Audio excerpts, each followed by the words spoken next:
नमस्कार साथियों, स्वागत आप सबों का सातवें चरण की शिक्षकों की बहाली को लेकर के। कल भी कैबिनेट की बैठक हुई और कैबिनेट की बैठक में जो भी महत्वपूर्ण फैसले होने की उम्मीद थी वो फैसला नहीं हो पाया। शिक्षा विभाग की ओर से जो भी महत्वपूर्ण फैसले हुए हैं, खुद शिक्षा मंत्री चंद्रशेखर ने उसे पोस्ट करते हुए उसकी जानकारियां दी हैं, उससे भी हम आपको रूबरू कराएंगे। लेकिन इस वक्त की सबसे बड़ी खबर है कि कंप्यूटर साइंस विषय के जो अभ्यर्थी हैं उनके लिए प्रशासनिक विभाग ने 7,360 सीटों की जो बात चल रही थी उस पर अब मोहर लगती नजर आ रही है। अब अगले कैबिनेट में इसको पास कर दिया जाएगा और कंप्यूटर शिक्षकों को लेकर के बल्ले बल्ले की जो बात लगातार निकल कर आ रही थी, स्क्रीन के सामने आपको दिख रहा होगा कि राज्य के माध्यमिक एवं उच्च माध्यमिक विद्यालय में छात्र छात्राओं को कंप्यूटर शिक्षा उपलब्ध कराने के उद्देश्य से प्रति विद्यालय एक कंप्यूटर शिक्षक की दर से कुल 7,360 उच्च माध्यमिक कंप्यूटर शिक्षक के पदों के सृजन की स्वीकृति के संबंध में प्रशासनिक विभाग ने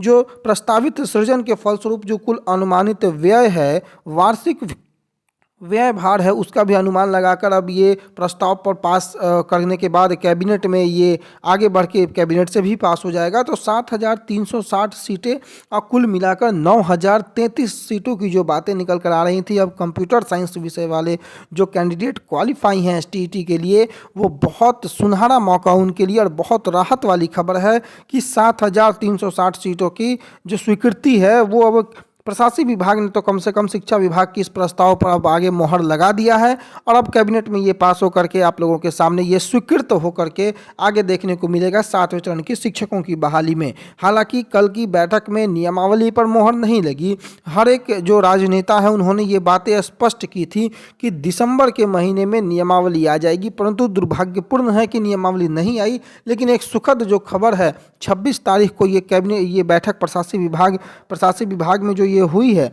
और उसके बाद जो पद की जो स्वीकृति हुई है अन्य विभागों में भी हुई है। परंतु सबसे महत्वपूर्ण अगर सातवें चरण के शिक्षक अभ्यर्थियों के लिए कुछ हो जाता है तो वो कंप्यूटर विषय में पदों की संख्या का बढ़ाया जाना। देखिए, अन्य विषयों में भी सीटों की संख्या बढ़ेगी, ऐसा नहीं है कि केवल कंप्यूटर में बढ़ेगी, लेकिन चूंकि अन्य विषयों में रिटायर हुए शिक्षक, जो शिक्षक मृत हो चुके हैं या फिर पहले से सीटें जो हैं वो अप्रूव हैं और उनके लिए आपको याद होगा मई 2020 में जो सीटें आई थी 33,916, उसमें 5,400 समथिंग सीटें हैं, परंतु कंप्यूटर विषय के लिए वहाँ मात्र 1,000 सीटें थीं और कंप्यूटर में नए सीटों का सृजन करना था। बाकी अन्य विषयों में नए सीटों का जो है सृजन नहीं करना है। इस कारण से आपको घबराने की आवश्यकता नहीं है। आप पेपर 1 में है, पेपर 2 में है, कि पेपर 2 वाले को तो खैर सोचने की कोई आवश्यकता ही नहीं है। आप पेपर 1 के किसी अन्य विषय के हैं तो आपको सोचने की आवश्यकता नहीं है, परंतु अगर आप एसएसटी के हैं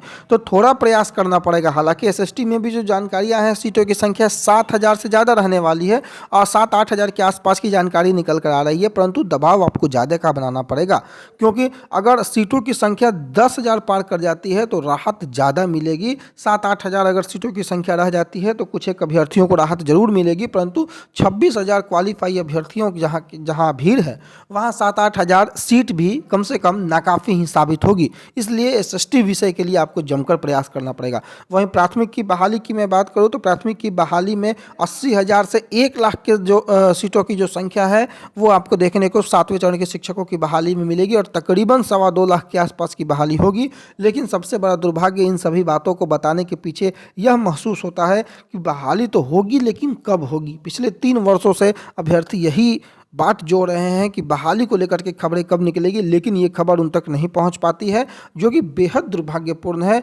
और लगातार अभ्यर्थी आंदोलन भी कर रहे हैं, लेकिन कोई भी जो स्पष्ट दिशा निर्देश होता है शिक्षा विभाग की ओर से बहाली को लेकर के वो जारी नहीं किया गया है। बाकी मैं आपको सबसे पहले वो ट्वीट दिखाना चाहूँगा जो कि शिक्षा मंत्री और तेजस्वी प्रसाद यादव ने जो लगातार कल ट्वीट किए हैं, ऑफिस ऑफ तेजस्वी यादव, जो कि 7वें चरण में 2 लाख शिक्षकों की बहाली होगी। पिछले दिनों जो उम्मीदें 2023 निकली थी उसे टैग करते हुए पोस्ट किया, ट्वीट किया तेजस्वी प्रसाद यादव के कार्यालय ने, और उसी को जो है माननीय शिक्षा मंत्री चंद्रशेखर ने भी ट्वीट करके 7वें चरण में 2 लाख शिक्षकों की बहाली होगी, ऐसा उन्होंने लिख दिया। हालांकि इसके बाद इनके ट्वीट के बाद लगातार झड़ी लग गई आलोचनाओं की, परंतु शिक्षा मंत्री को अब भी एहसास नहीं है कि बहाली के लिए अभ्यर्थी कितने परेशान हैं। हालांकि इन्होंने ट्वीट किया, इनके साथ साथ शक्ति सिंह यादव जो कि प्रवक्ता भी हैं, विधायक भी हैं, उन्होंने भी ट्वीट किया, अन्य प्रवक्ताओं ने भी ट्वीट किया, आरजेडी के कई बड़े नेताओं ने भी ट्वीट किया 7वें चरण के शिक्षकों की बहाली को लेकर के। लेकिन जो अभ्यर्थी हैं वो खासे नाराज दिख रहे हैं।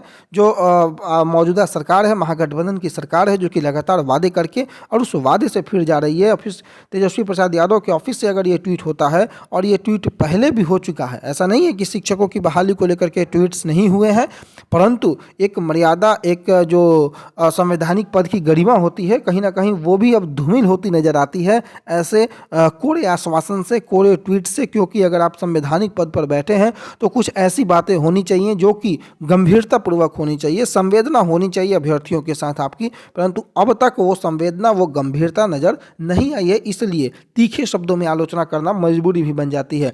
दूसरी ओर कल नियमावली को लेकर के जो बैठक हुई थी, हालांकि नियमावली आने की पूर्ण संभावना थी, परंतु मैंने जैसा कि सुबह के वीडियो में बताया था कि नियमावली को नए वर्ष में पेश किया जाएगा, नियमावली को रोक दिया जाएगा। हुआ कुछ यूं ही। हालांकि संदीप सौरभ जो कि पालीगंज के माननीय विधायक हैं, उन्होंने इस बात की जानकारी पूर्व में दी थी कि 25 दिसंबर के आसपास आपको नियमावली देखने को मिल जाएगी, परंतु जो सूत्र हमारी जानकारी दे रहे थे कि नियमावली को अब नए वर्ष की कैबिनेट की बैठक में पेश किया जाएगा। ये जो कैबिनेट की बैठक में 7,360 सीटें जो प्रशासनिक विभाग के द्वारा स्वीकृत की गई हैं, इसे भी नए वर्ष की कैबिनेट की बैठक में, यानी कि जो 2023 का जो साल होगा वो एक सुनहरा मौका लेकर के आएगा। परंतु जब तक अभ्यर्थियों के हाथ कोई अच्छी बात नहीं लगती है, तब तक तो अभ्यर्थी निराश ही रहेंगे। और संदीप सौरभ ने जब अपनी जुबानी कही थी कि 25 दिसंबर के आसपास आपको नियमावली आ जाएगा, और ये इसी तरीके से इन्होंने नहीं कहा था, बल्कि इन्होंने शिक्षा मंत्री महोदय से बात करने के बाद कहा था। लेकिन अफसोस है कि शिक्षा मंत्री महोदय लगातार झूठे आश्वासन अभ्यर्थियों को भी देते हैं,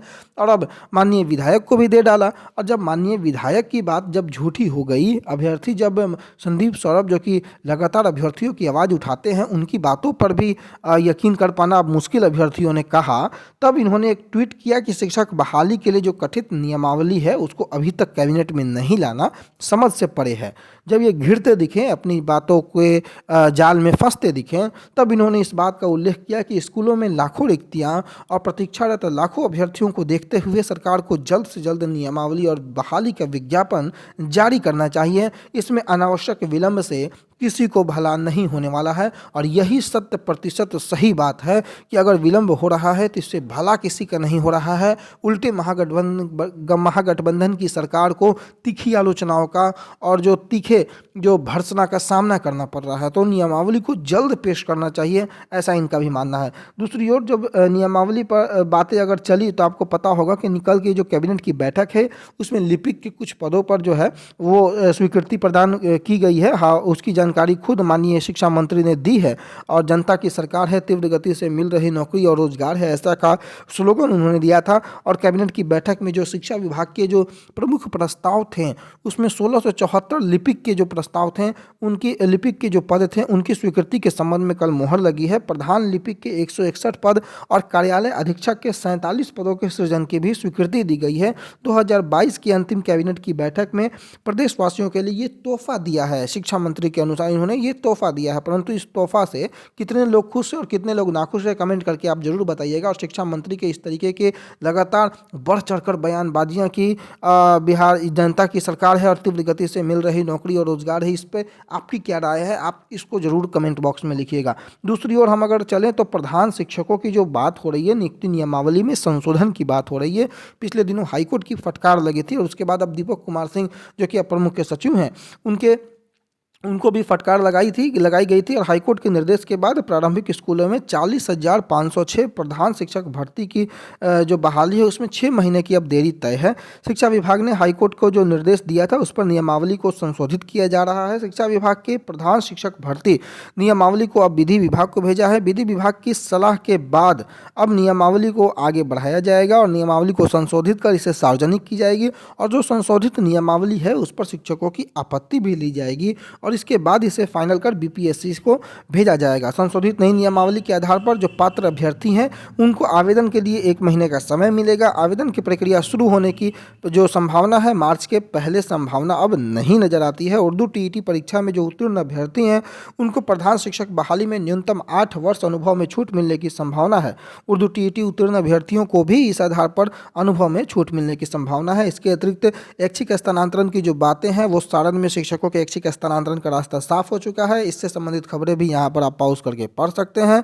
जो पहले भी केदारनाथ पांडे जो कि माध्यमिक शिक्षक संघ के अध्यक्ष थे, आनंद पुष्कर उनके पुत्र हैं, इन्होंने भी लगातार आवाज़ें उठाई हैं और अब इस मामले पर भी उनकी टिप्पणी आई है, आप उसको देख सकते हैं। तो सारण में ऐच्छिक स्थानांतरण का जो रास्ता है वो भी साफ हो चुका है। दूसरी ओर 420 प्रधानाध्यापकों की नियुक्ति 31 को होगी।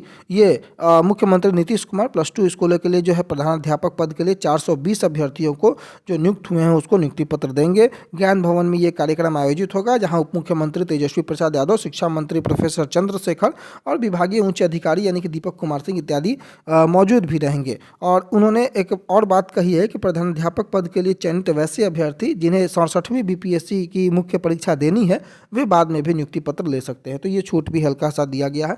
तो कुल मिलाकर बातें हैं। अच्छी खबर ये है कि आपको कैबिनेट में अब 7360 कंप्यूटर शिक्षक के पद जो हैं वो आगे स्वीकृत किए जाएंगे, नियमावली आएगी और जल्द आए यही उम्मीद है, क्योंकि अभ्यर्थी बहुत निराश हैं और निराशा के माहौल में 2023 का जो नव वर्ष है वो एक खुशियों का वर्ष हो और शुरुआत में ही कैबिनेट की जो बैठक होने वाली है उसमें जरूर ही कोई ना कोई अच्छी बातें निकल करके आएंगी। इसी उम्मीद, इसी शुभकामनाओं के साथ इस वीडियो पे यही छोड़े जाते हैं।